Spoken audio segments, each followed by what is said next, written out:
दोस्तों नमस्कार, कैसे आप लोग। आशा है कि आप लोग बहुत अच्छे होंगे। काफ़ी दिनों बाद मुलाकात फिर से हो रही है।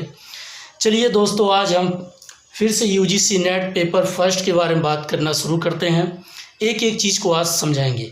तो दोस्तों, आज का हमारा टॉपिक है टीचिंग एप्टीट्यूड, जो यूजीसी नेट पेपर फर्स्ट के बारे में पूछता है। UGC net paper first. तो दोस्तों, इसमें जो एक टॉपिक है आपका जो भी है टीचिंग एप्टीट्यूड, आज इसके बारे में एक बेसिक जो टर्म है उसको समझाएंगे। ठीक है, बाकी खुद से ही किताबों से पढ़ना पड़ता है दोस्तों। जो मेरा हो सकेगा मैं आप लोग का पूरा सहयोग करूँगा। पहले देखिए, टीचिंग का कॉन्सेप्ट क्या है। टीचिंग का कॉन्सेप्ट का मतलब क्या है कि एक स्टूडेंट और एक टीचर, स्टूडेंट और टीचर के जो भी between of student and teacher के बीच में जो भी कम्युनिकेट हो रहा है ना, टीचर क्या कह रहा है और स्टूडेंट क्या सीख रहा है। अब अगर टीचर का मेन गोल है कि मुझे बच्चे को अच्छे तरीके से समझाना है, उसके दिमाग में जो भी टेबल है या कोई टॉपिक है उसके दिमाग में अच्छे तरीके से फीड कर देना, उसको रटा देना, उसको समझा देना ही एक टीचिंग का कॉन्सेप्ट होता है एज ए गुड कम्युनिकेशन। अब मान लीजिए आप बैठे हो, किसी को कोई बात आपको समझाना है ना, किसी भी टॉपिक के बारे में बात करना है। अगर उस स्टूडेंट या लर्नर के दिमाग में आपकी बातें सही तरीके से फीड हो जाती है, समझ आ जाती है, तो ही समझिए आपने भी एक टीचिंग कॉन्सेप्ट का ही काम किया है। बस यही है, इसमें कोई बहुत बड़ी चीज़ सोचने वाली नहीं है। तो क्या करता है टीचर, क्या करता है, स्टूडेंट के दिमाग में डाटा फीड करता है। फीड मतलब उसको समझाता है, उसको बताता है, उसको रटाता है, यही तो करता है बस। दूसरा है तो ऑब्जेक्टिव। अब टीचिंग का ऑब्जेक्टिव क्या है भाई, आपका उद्देश्य क्या होता है, टीचर का उद्देश्य क्या है। तो उद्देश्य क्या होता है, बच्चों को अच्छे तरीके से समझाना, उसके दिमाग में जो टॉपिक है सही तरीके से उसको रटा देना, उसको उसमें एक समझ पैदा कर देना। बस ये एक टीचर का उद्देश्य होता है।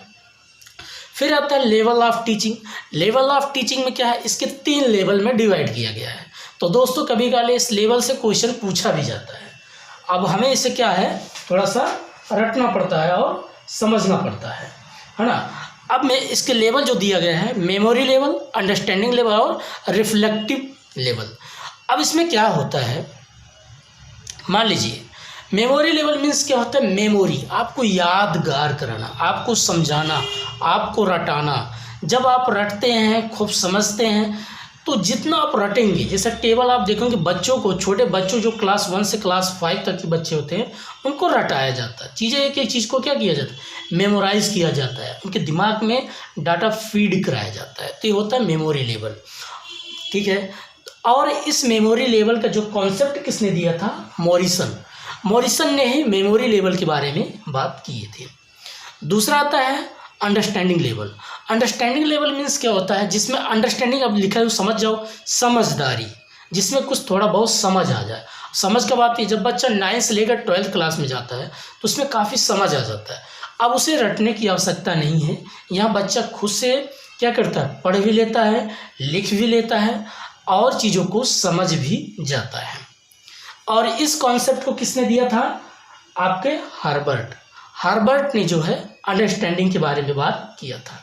तीसरा इसमें जो है रिफ्लेक्टिव लेवल। रिफ्लेक्टिव लेवल में क्या होता है दोस्तों, इसमें क्या होता है कि आपको किसी सिचुएशन क्रिएट कर देगा, कोई एक प्रॉब्लम क्रिएट कर देगा। आप देखते होंगे जब बच्चा ग्रेजुएशन कर लेता है, मास्टर डिग्री कर लेता है, अब जो इसमें टीचिंग कॉन्सेप्ट जो पढ़ रहे हैं, जब वो कभी वो टीचर बनते हैं तो वहाँ वो रट के नहीं आते, अब उनमें एक समझ पैदा हो गई। अब वो एक एज ए कंडीशन के हिसाब से चीज़ों को पढ़ाते हैं कि आज हमें क्या बच्चे को पढ़ाना है, कैसे पढ़ाना है। ये होती है रिफ्लेक्टिंग लेवल, अर्थात जहाँ पर सिचुएशन को खुद से सॉल्व किया जाए, है ना, जो भी आपके। और इस कॉन्सेप्ट को किसने दिया है, आपके हंट ने जो है रिफ्लेक्टिंग लेवल के बारे में बात किया है। और आपका चौथा इसमें बात होते है कैरेक्टरिस्टिक एंड बेसिक रिक्वायरमेंट।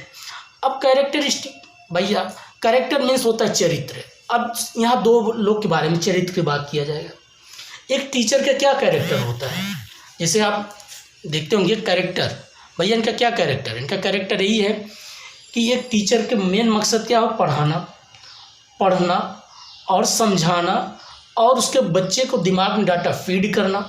और एक टीचर क्या करता, जो भी टॉपिक पढ़ाए बच्चे के दिमाग में समझ पैदा होना, ये टीचर के अंदर एक कैरेक्टर होना चाहिए। और वही बात लर्नर के अंदर भी लागू होता है।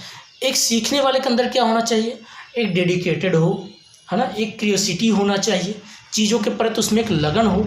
सीखने का अगर लगन होगा तो अच्छा लर्नर कहलाएगा, है ना। लर्नर मीन्स सीखना। सीखने वाले के अंदर क्या क्या होना चाहिए, क्या क्या कैरेक्टर होना चाहिए। टाइम का पंचुअल हो, कि अब नहीं है क्लास मान लीजिए 10 बजे शुरू हो रहा है, अब बच्चा 12 बजे आएगा तो कैसे सीख पाएगा। जो टॉपिक उसको होमवर्क दिया जाए उसे पूरा करना चाहिए। और टीचर से सवाल भी करना चाहिए कि मुझे टॉपिक समझ में नहीं आया सर, मुझे दोबारा फिर बताइए। ये होता है लर्नर का कैरेक्टरिस्टिक। ठीक है, अब एक और लास्ट ही बताएंगे, फिर बाकी कल बताएंगे दोस्तों। अब ये बाकी दिया है कैरेक्टरिस्टिक ऑफ। अब इस कैरेक्टरिस्टिक को भी जो लर्नर होते हैं इनको 3 भागों में डिवाइड कर दिया गया। कहीं कहीं अब जैसे दिया जाता है कि एक एडोल्स होते हैं, एडोलसेंट। एडोलसेंट मीन्स होता है जो छोटे बच्चे होते हैं, और एक होता है एडल्ट जो बड़े हो चुके होते हैं, है ना। अब एडोल्स मीन्स क्या होता है, जो छोटे बच्चे हैं 5वीं या 8वीं क्लास के बच्चे हो, उनमें क्यूरियोसिटी समझने का सीखने का अलग है। एडल्ट जो लर्नर उनमें सीखने समझने की अलग है, जो 12वीं क्लास के बच्चे होते हैं। ठीक है, अब इसमें कुछ एकेडमिक संस्थागत क्या चीज़ें सिखाई जाती, सोशल इमोशनल, समाज में भी उनको सिखाया जाता है। भाई घर से भी सीखते हैं, परिवार से भी सीखते हैं। सामाजिक इमोशनल, भाई का, बहन का, दोस्त का, है ना, ये भी एक प्रकार से एक सीखने का एक कला है। एक होता है कॉग्निटिव। कॉग्निटिव मीन्स होता है थिंकिंग प्रोसेस, सोचने की, जहाँ पर आपको सोचने की ताकत, मतलब क्या कि डेवलप किया जाए। आप कहते नहीं कि किसी ऐसी बात बोलो उस बच्चे सोचने के कारगर पे पहुँचे, वो सोचे समझे क्या ये सही है कि गलत है, उसके अंदर एक थिंकिंग प्रोसेस बना देना, सोचने के योग्य हो जाए। ठीक है, तो आज का ही इतना ही दोस्तों। हम कल फिर मिलते हैं नए वीडियो में और नए तरीके से बात करेंगे। आज बस इतना ही। कल हम बात करेंगे इंडिविजुअल डिफरेंस क्या क्या है, फैक्टर अफेक्टिंग क्या टीचिंग करता है, इसके बारे में भी हम बात करेंगे। तो आज का इतना ही, तब तक के लिए नमस्कार।